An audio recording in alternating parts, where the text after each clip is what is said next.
જો તમારે છે ને એ ફુગા હાથથી નથી ફોડવાના, નથી પિનથી, પછી નથી એની ઉપર બેસીને અથવા તો પગ મારીને ફોડવા નથી, પણ શેનથી ફોડવાના છે? હા, એ સંતરાની છાલ છે. આજ છે ને નવો પ્રયોગ, આ વિજ્ઞાનનું ઓલું છે, પ્રયોગ છે. એ સંતરાની છાલથી શું થાય? ફુગ્ગો ફૂટી જશે. ઓકે, હાલો સ્ટાર્ટ કરો. એક ફુગ્ગો પહેલાં, બે ફુગ્ગા નહીં, એક ફુગ્ગો પહેલાં નીચે મૂકી દો. હાલો કરો. દબાવી છાલ. એમ નહીં, એમ ન આવે વૃમેત, એમ ન થાય. એ દબાવવાનું. હા જો એમ નહીં. અમારું રૂમેટથી ને જેનોથી છે ને સાલમાંથી રસ ન નીકળ્યો. હું ફોડું છું એને કરી દઉં કઈ રીતે આવે. જો આમ કરવાનું, આમ બીજો આખો રાખ, નકર એ ફૂટી જશે.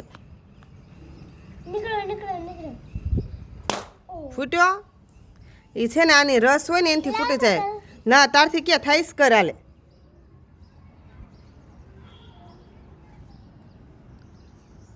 નથી થતો ને, લઈ હું કરી દઉં.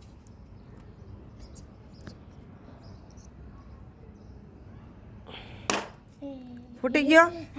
આમાંથી છે ને સાલમાંથી રસ નીકળે ને એનાથી ફૂટી જાય. તમારે આમ વ્યવસ્થિત આમ દબાવવાનું. જો આમ આવી રીતે આમ દબાવવાનું તો ફૂટે.